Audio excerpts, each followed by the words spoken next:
Thanks for tuning into this episode of History's Greatest Battles, Season 2, where we explore history's greatest sieges.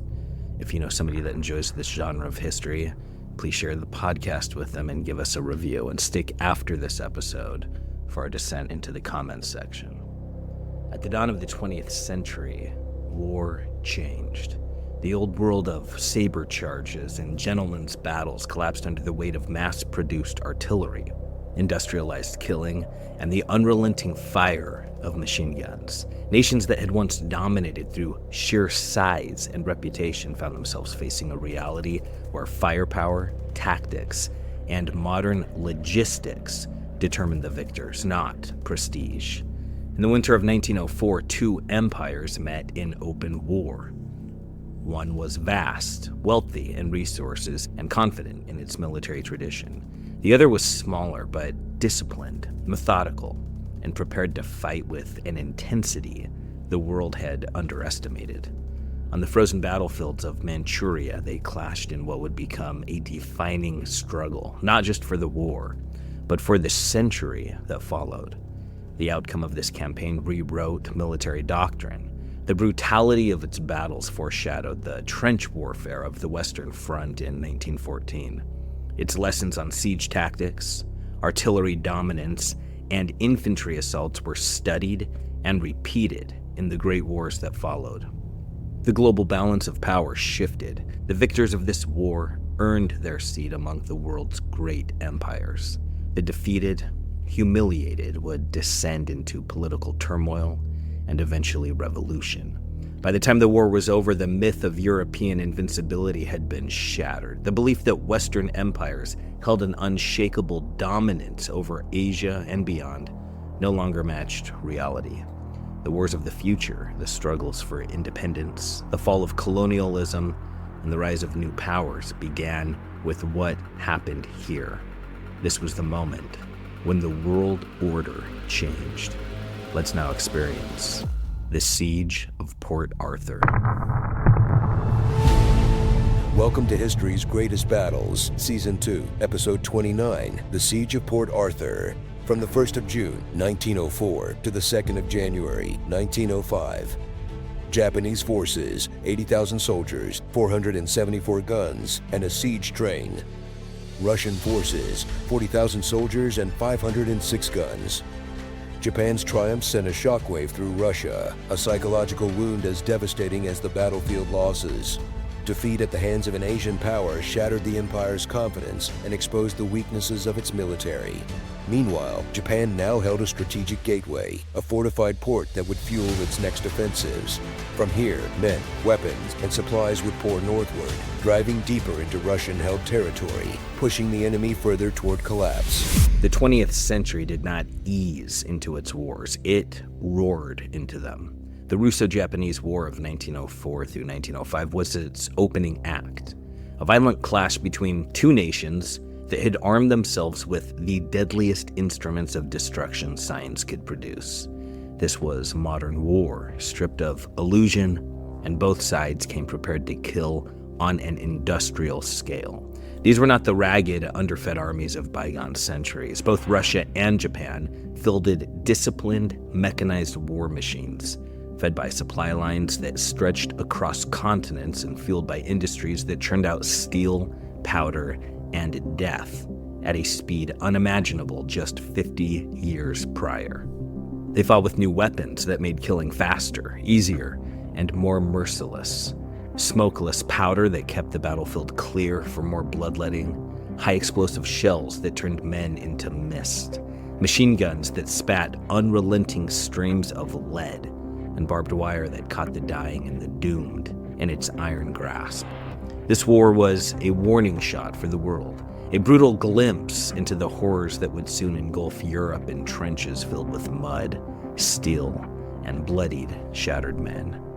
A decade before, Japan had ripped Manchuria from China in a hard-fought war, only to be forced to relinquish its prize by the so-called great powers, France, Germany, and Russia, who saw fit to dictate terms to the rising empire. Japan did not forget this, and Japan did not forgive. Insulted, infuriated, and unwilling to be humiliated again, Japan poured its resources into an iron-willed military buildup. By 1904, the nation stood ready to reclaim Manchuria with one target above all: Port Arthur, a deep-water stronghold that would become the most fiercely contested piece of land in the war. Whoever held Port Arthur held the key to the region. For Russia, it was more than a port. It was a fortress, a base for its Asiatic fleet, and a symbol of its dominance in China. Losing it was not an option. On the night of February 8th, 1904, Japan struck first, and they struck hard. In a thunderous assault that would be echoed decades later at Pearl Harbor, Japanese warships rained destruction on the Russian fleet anchored at Port Arthur, crippling its ability to fight before the war had even begun in earnest.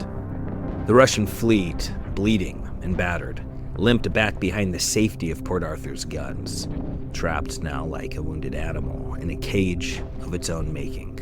In a desperate gamble, Russia sent its Baltic fleet on a journey halfway around the world, a grueling voyage from St. Petersburg around the Cape of Good Hope, racing against time to reinforce a city that was already crumbling. Japan had one clear objective: those Russian ships at Port Arthur had to die before their reinforcements could arrive. If the Baltic fleet linked up with them, the balance of power would shift, and Japan could not allow that to happen. The moment the first shots were fired, the floodgates opened. Men poured into Manchuria by the thousands. Steel met steel, and the war exploded into full fury. Command of the assault on Port Arthur fell to General Marisuke Nogi, a seasoned warrior, disciplined, relentless. On June 1st, he put boots on the ground. 90,000 men, landing 27 miles north of the fortress, ready to carve their way south through blood and through fire. The march to Port Arthur was no parade. Every mile was a battle. The Russians, stubborn and well-entrenched, fought for every hill, every trench, every rise in the land. 2 months of relentless combat finally brought Nogi's army to the gates of the fortress, but the cost had already been steep. The delay played right into Russian hands. General Anatoly Stoessel and his engineers worked feverishly, transforming Port Arthur into a fortress that bristled with artillery, trenches, and walls of steel and timber. What had once been a strategic port was now a death trap. By the time Nogi's army stood before Port Arthur on July 30th, the city had become a monster of war. Gun emplacements glaring from every hill, trenches snaking through the land like open wounds, steel and timber fortifications waiting to break the Japanese assault. Inside the fortress, Stoessel commanded 50,000 men, battle-hardened infantry and desperate sailors from the Russian fleet, all knowing they had no way out. From August 19th to November 26th, Nogi hurled his men at the Russian defenses in 3 all-out frontal assaults, each more savage than the last. Japanese doctrine demanded raw courage above all else. Stealth, cover, and caution took a backseat to the sheer force of human will. Their soldiers were not just warriors. They were weapons that they called living bullets, fired straight at the enemy. The Russians did not break. They stood their ground and turned each Japanese charge into a slaughter. The battlefield belonged to the defender. Russian Maxim machine guns spat lines of death. Barbed wire mazes tore apart those who tried to break through. Rifles and grenades rained hell on every advancing wave.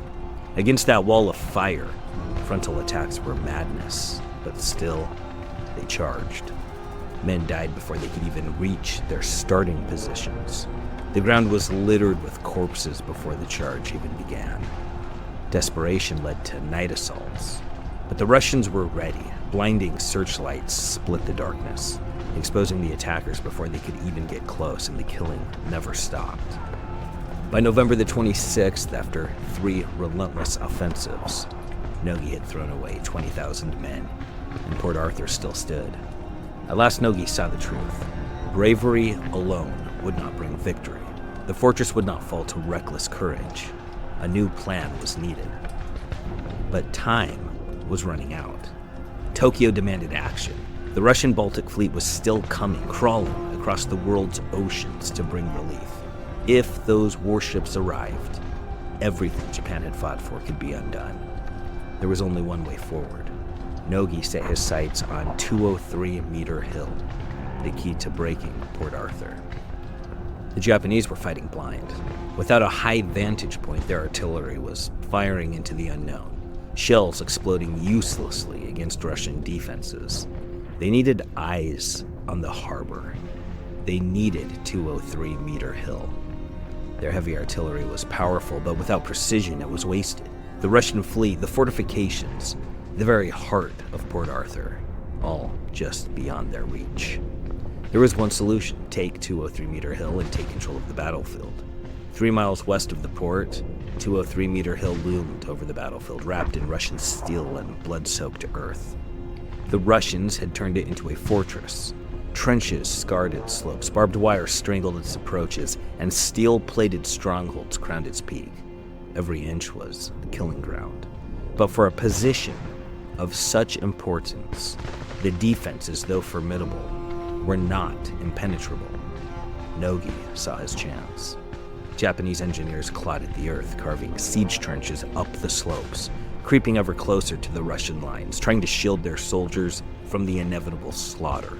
But trenches alone would not take the hill. At some point, men would have to climb out into gunfire, into shrapnel, and into death. On the evening of November the 27th, the assault began, and for 10 days, it did not stop. Russian machine guns raked the slopes, cutting down everything that moved. The Japanese hammered them with artillery, then sent waves of men up the hill, hoping sheer ferocity could break the line. When the fighting closed in, rifles were useless. Hand grenades became the weapons of choice, thrown by the dozen, exploding in trenches and blasting men apart. Fire and steel became the weapons of annihilation.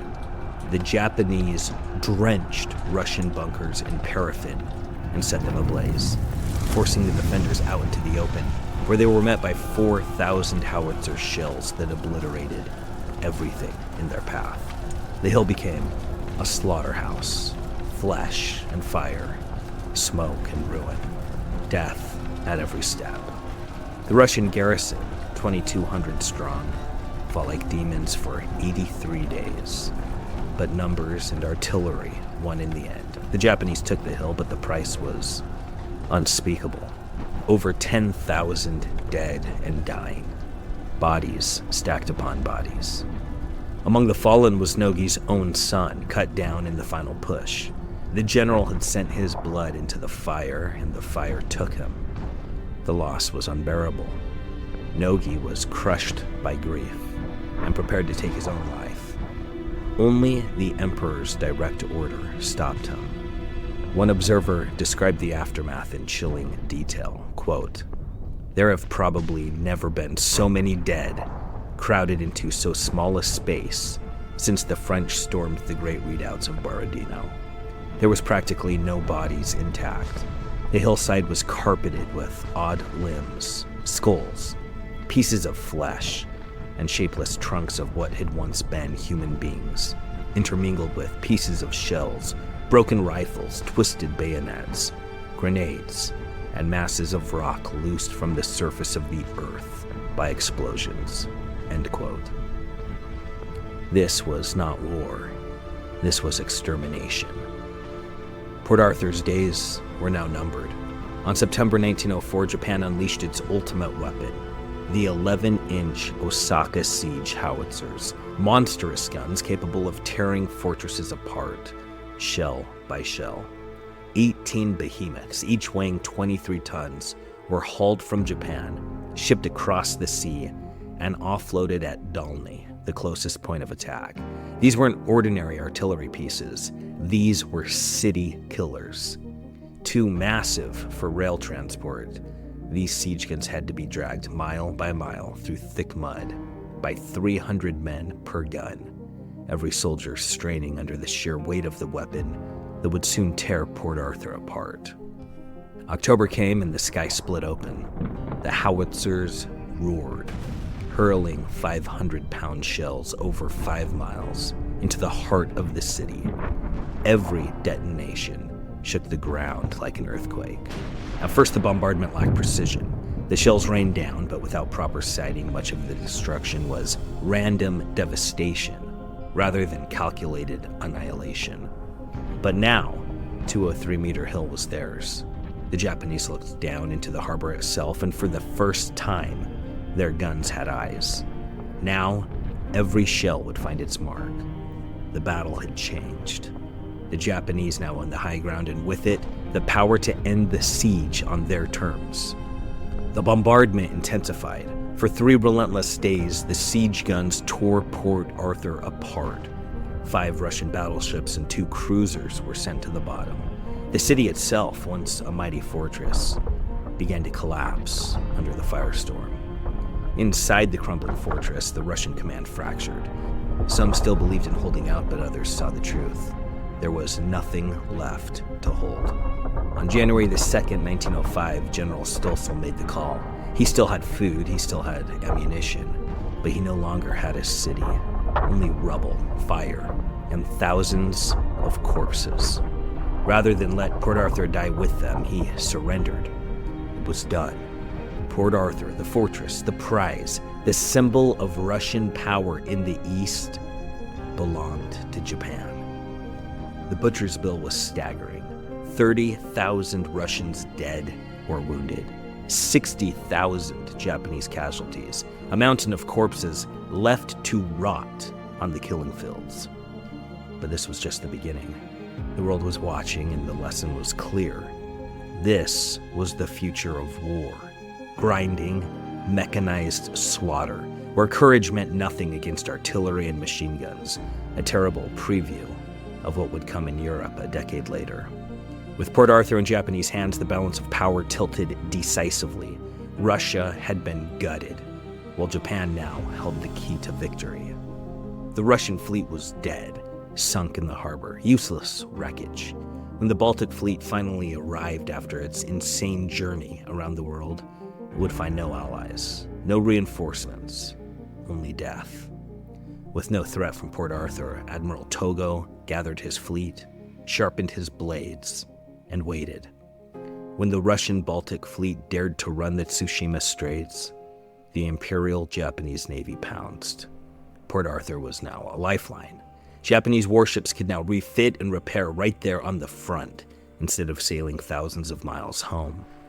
Dalny had served its purpose, but Port Arthur was better, bigger, stronger, more strategically placed.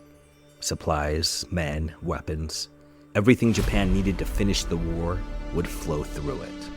With Port Arthur secure, Nogi's Third Army was unleashed. The Japanese war machine rolled north, converging on Mukden, where a massive Russian force awaited its own reckoning. The world took notice.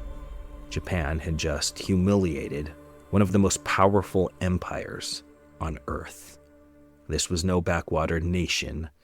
This was a rising power, and it had just proved it on the battlefield. But the world did more than just take notice. It staggered. An empire that had ruled by sheer mass, by the arrogance of its size, by the belief that history itself bent to its will, had been broken. Russia had been humiliated, its fleets crippled, its fortresses obliterated, its soldiers buried in foreign soil, never to see their homeland again. And who had delivered this crushing defeat? Japan. A nation the West had dismissed, a people they had viewed as outsiders in the brutal game of empire. No longer. The battlefield had spoken. Japan had seized its place among the great powers, not through diplomacy, not through treaties, but through fire, blood, and an unshakable will to win. And this moment, this war, this victory at Port Arthur, was not just a chapter in history. It was the beginning of something far greater. The world had been ruled by men who had long believed that dominion belonged to them alone, that Asia was a possession, not a force, that colonial rule was eternal. But Port Arthur shattered that illusion. The Western empires did not know it yet, but the tide had turned. The seeds of revolution had been planted. A storm was coming, and the age of unquestioned Western dominion was over.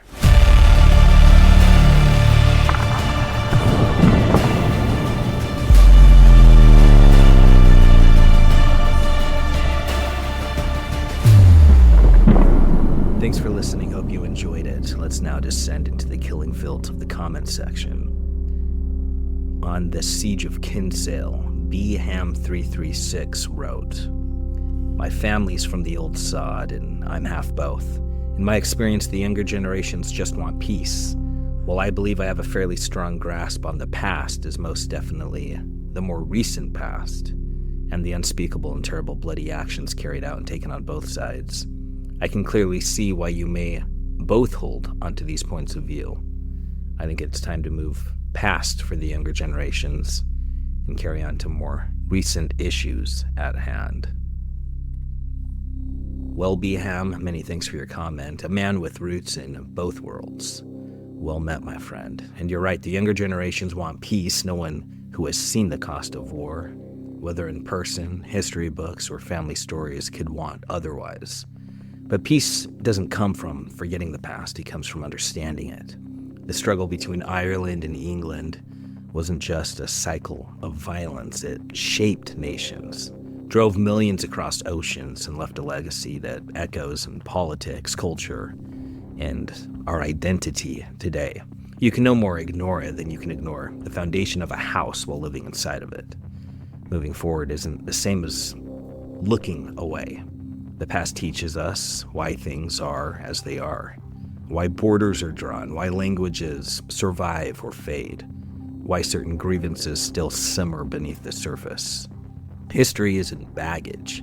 It's a weapon, or it's a shield, depending on how well you know how to wield it. So yes, let's carry on. Let's carry on with history, not in spite of it. On our episode about the Siege of La Rochelle, Cazador1022 wrote, "I wonder why this is not taught in schools. Europeans have always been at each other's throat, only the last 40 years, until, never mind." Yes, Cazador, the great European pastime, fighting each other for land, religion, pride, or just because it's a Tuesday. You're right, the continent has spent most of its history at war with itself, and schools tend to gloss over the sheer scale of it. As for the last 40 years, well, that peace didn't last long, did it? Ukraine is proof that war never really left Europe, it just took a brief intermission. Borders don't always decide conflicts anymore, though. Ideologies do. The battlefield has shifted from castles and trenches to parliaments, newsrooms, city squares, and political parties. But the struggle for power, for control, and for dominance, well, that's as old as civilization itself. Thanks for listening. See you guys tomorrow.